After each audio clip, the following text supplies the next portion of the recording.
Bueno, por favor, que suba Manuel Conte, economista del Estado, otro hombre comprometido en este proyecto de movimiento ciudadano que cada vez reúne personas con mejores cerebros, se lo aseguro. Manuel, bienvenido. Bienvenido.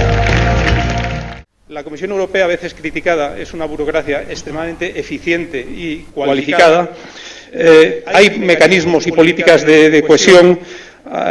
Los europeos tenemos un magnífico acervo cultural y una historia común. Yo me siento tan deudor de Voltaire como de Cervantes, y no creo que ni Beethoven deba ser alemán ni Voltaire francés. Son partes del acervo que yo desde luego siento como mío.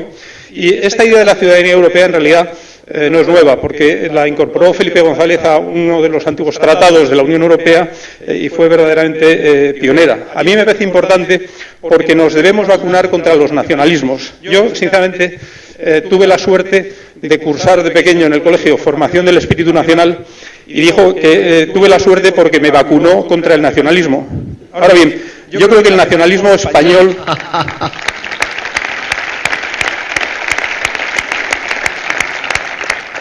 El nacionalismo español, a mi juicio, es tan peligroso como el nacionalismo catalán, el nacionalismo vasco, el nacionalismo francés, el inglés y cualquier otro. Yo creo que tenemos que tener una visión no tan paleta de las viejas naciones, y yo desde luego creo que debemos conjugar todos esos órdenes, desde luego la nación, la región, pero Europa a mí me parece que es una idea atractiva que en España no está suficientemente utilizada, y por eso yo creo que esa idea de la ciudadanía europea, cuya paternidad se remonta en el ámbito de la Unión Europea al propio gobierno de Felipe González, debe tener una traducción política, y en todos los países de la Unión Europea deberíamos tener unos partidos gemelos, hermanos, que se llamaran ciudadanos, pero ciudadanos europeos, que nos reconociéramos todos por unas ideas comunes. Una de las cuales, y paso a la segunda, es una idea que yo creo en España no está suficientemente entendida por la población.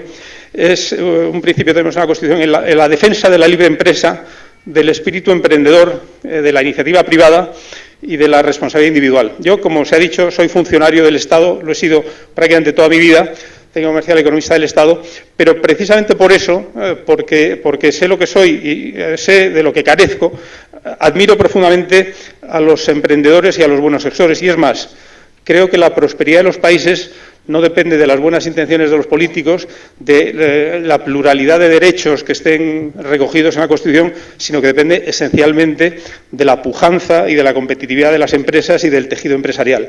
Todos los países grandes y fuertes y prósperos en el mundo tienen unos sectores empresariales magníficos, empezando por Alemania. Alemania es tan influyente en la Unión Europea porque tiene unas magníficas empresas. A Holanda le pasa lo mismo, a Estados Unidos le pasa exactamente lo mismo. Con lo cual, yo creo que debemos ser conscientes de que el cultivo de ese tejido de empresas y empresarios de todos tipos, multinacionales, grandes multinacionales. Yo conozco algunas, soy consejero de Acerinos, una empresa magnífica, una multinacional española no muy conocida, pero creo que en todos los ámbitos hay verdaderos empresarios, pero las empresas son las que sostienen el país y las que crean empleo, y quien aspire a que el bienestar lo garanticen los poderes públicos, a mi juicio, se equivoca radicalmente. Hay que potenciar al máximo ese tejido empresarial, y yo creo que ahí tenemos una asignatura pendiente. Es cierto que las empresas y los empresarios deben tener una gran conciencia de su responsabilidad social. El tema de la responsabilidad social durante muchos años ha estado, a mi juicio, un poco secuestrado por los medioambientalistas. Parecía que responsabilidad social era reciclar papel y cuidar el medio ambiente. Yo creo que son muchísimas más cosas. Desde luego, el lograr una mejor formación de los trabajadores y de los desempleados, yo creo que ahí se pueden hacer muchas más cosas. Favorecer la estabilidad en el empleo. Luego, una responsabilidad social, para mi gusto, básica, y si no la primera, es pagar impuestos. La mejor forma de patriotismo es desde luego el pagar impuestos, y por eso yo creo que son elogiables aquellas empresas que ya han empezado a publicar cuál es su contribución impositiva total, ¿no? La tercera idea enlaza precisamente con esta, y es que yo creo que debemos perseguir con el mayor rigor el fraude fiscal, pero debemos hacer del pago de impuestos un motivo de orgullo y de prestigio. En España no se practica mucho, no se oye mucho esa frase que en Estados Unidos, yo he vivido allí 6 años, que es muy frecuente, es yo pago mis impuestos, I pay my taxes, y a partir de ahí empiezo a reivindicar que la administración que yo estoy pagando mis impuestos funcione adecuadamente. Yo por eso creo que hay que rechazar esa obsesión conservadora con bajar los impuestos. Yo creo que debemos bajar los impuestos en la medida que nos lo podamos permitir, pero debemos tener muy consciente esa idea del juez Holmes que los impuestos son el precio de la civilización. Yo a veces, por las mañanas me dedico al tema de la abogacía, soy árbitro y tengo compañeros, y he oído mucha, sobre todo en la época de la declaración de la renta, la frase de "el Estado nos roba". Y además son profesionales muy españolistas, muy contrarios al soberanismo. Y le digo, oye, traduce esa frase, "el Estado nos roba", tradúcelo al catalán. Ya que te sale "España ens roba". Sin dar de cuenta, con esas tesis de que hay que bajar impuestos, estás en definitiva dando argumentos a aquellos que dicen que hay que separarse de España porque España nos roba, ¿no? Yo creo que hay que estar orgullosos, y los que tenemos buenas rentas, yo creo, hombre, no es que haga ilusión pagar impuestos, pero debe ser un motivo de prestigio social, ¿no? Por eso yo creo que debemos, como ciudadanos, criticar fiscalmente a las multinacionales que hacen una planificación fiscal agresiva. A mí me parece muy bien la iniciativa británica del Google Tax. O sea, es intolerable que empresas que ganan dinero en determinados países transfieran a jurisdicciones de bajos impuestos. Me parece también reprochable moralmente, no legalmente, los grandes deportistas, sean líderes en motociclismo, en tenis o en cualquier otro deporte, incluso alguna antigua soprano que yo recuerdo, que se domicilian fuera de España, en Andorra o en otro sitio, para pagar menos impuestos. Me parece una vergüenza. Y creo que...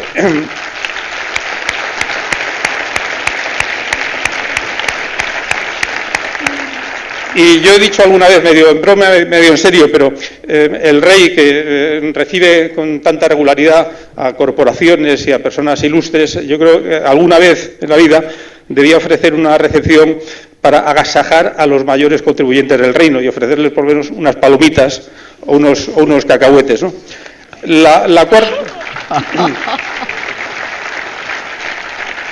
La cuarta idea está relacionada con esta y es relativa a la organización del Estado. Para empezar, a mí me pareció un gran acierto la incorporación a la Constitución del artículo célebre 135, que consagra el principio de que las cuentas públicas tienen que estar en equilibrio estructural. Todos somos keynesianos. En época de recesión el tener déficit es incluso bueno, pero debemos dosificar nuestra capacidad de gasto en función de nuestros ingresos. Debemos tener un estado de bienestar tan amplio y tan generoso como seamos capaces de financiar. Y el aceptar la idea de un déficit estructural es un signo de impotencia y de mal funcionamiento de la democracia. Por eso yo creo que es perfectamente razonable la idea alemana que está incorporada en ese artículo 135 de que las cuentas públicas tienen que estar estructuralmente equilibradas sin perjuicio de que haya déficits estructurales.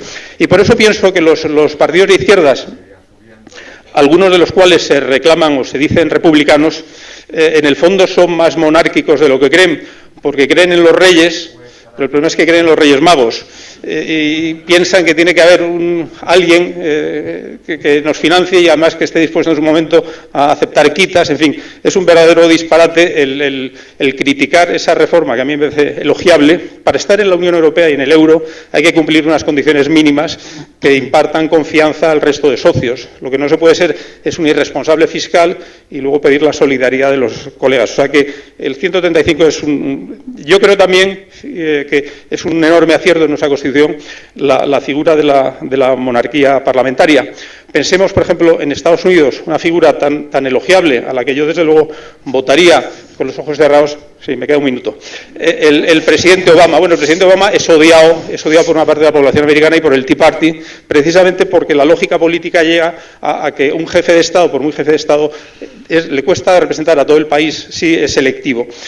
Francia, no digamos lo mismo. Hollande, un presidente de la República que es menospreciado por buena parte de la población. Yo creo que la idea de que la jefatura del Estado sea hereditaria es una imperfección, pero es una imperfección muy útil, y lo que yo creo es que la monarquía parlamentaria no tiene nada que ver con la monarquía histórica. Yo creo que en la época de la República yo posiblemente también habría sido republicano en tiempos de Alfonso XIII, pero la monarquía parlamentaria me parece fenomenal. Ahora bien, yo siempre al rey, al quien admiro profundamente, conozco y admiro profundamente, siempre le llamaré don Felipe, porque esto de Felipe VI, ponerle en igualdad de plano con Felipe V, pues a mí no me parece bien, porque hay una discontinuidad absoluta y radical entre la monarquía histórica y la monarquía parlamentaria que es elogiable. Y finalmente ya paso a consideraciones sobre las organizaciones de partidos. Yo creo que aquí los partidos se parecen a veces mucho a las sociedades cotizadas. Tienen, en vez de un accionariado, unos votantes muy dispersos y luego hay unas cúpulas, hay unos gestores y entre medias a veces no hay demasiadas cosas, ¿no? Yo creo que, desde luego, un partido necesita un primer ejecutivo, una cabeza visible, una cabeza lista, un director de orquesta, porque los movimientos asamblearios no funcionan. Y el desempeñar esa función es una función difícil para la que no todo el mundo está cualificado. Yo, por ejemplo, soy un pésimo político, precisamente porque no tengo esas características que tiene que tener un buen líder político, que tiene que ser simpático, extrovertido, tener capacidad de empatía, capacidad de síntesis y de comunicación. Yo creo que estoy definiendo a Albert Rivera, que no conozco mucho, pero me parece que responde. Y si uno es un poco...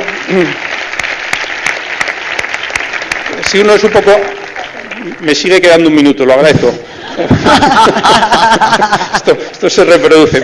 Pero bueno. Manuel, sí. Que hace 10 minutos, que le queda uno. Bueno, acabo ya, como dicen los oradores que se alargan. Bueno, yo creo que lo importante es que el número uno en una organización tiene que tener una ética irreprochable. Hay una ley universal en todas las organizaciones, sean partidos, sean empresas, sean lo que sean. Cuando el número uno es o un corrupto, o un vivales, o un frívolo, es muy difícil que la organización mantenga un nivel de ética. Con lo cual, la ética del número uno tiene que ser... Con lo cual, hay muchas exigencias dificilísimas. Tiene que ser simpático, extrovertido, con capacidad de comunicación, con una ética... Desde luego, si es una persona antipática y está enfadada, yo creo que eso no es un líder o una líder. Luego, también es bueno, como digo, que así como en las sociedades cotizadas hay ejecutivos, tiene que haber consejeros externos independientes que supervisen. Tiene que haber alguien independiente de los ejecutivos que, primero, controlen precisamente esas prácticas éticas y controlen las cuentas de los partidos. Tiene que haber unos externos independientes que controlen un comité de ética y que controlen un comité de auditoría, ¿no? Porque yo creo que es muy importante, es el gran error de los partidos españoles, es que ven siempre no la paja, la viga en el ojo ajeno, pero la viga en el propio no la ven o la esconden. Y yo creo que lo importante de un partido es que con la corrupción en las filas propias sea tan riguroso más que con la corrupción en las filas ajenas. El prestigio de marca es esencial. Es un tema en el que el Partido Popular ha fallado de forma estrepitosa, ¿no? Y por eso yo creo que es tan importante que haya mecanismos en el seno de un partido que persiga y sea el primero en denunciar conductas reprochables y, si es necesario, mandarlas a la Fiscalía. Finalmente, yo creo que es muy importante que un partido político y un líder tenga un talante constructivo y sea un firme defensor del juego limpio y del fair play. Hay que reconocer los logros y las buenas iniciativas ajenas cuando se producen y no escatimar elogios. Los partidos rivales o antagonistas, pasa como en fútbol, a veces lo hacen muy bien. Yo, por citar un ejemplo reciente, a mí me parece que la iniciativa que ha tomado la vicepresidenta Sáenz de Santamaría del portal de la transparencia tiene limitaciones, pero es una iniciativa magnífica que todo el mundo debiera aplaudir.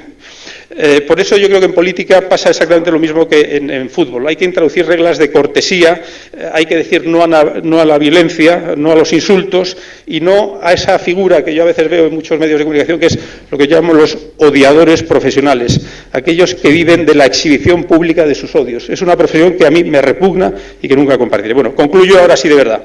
Yo, desde parvulitos, he sido libre pensador e independiente y hasta la médula, yo creo que me moriré siéndolo, ¿no?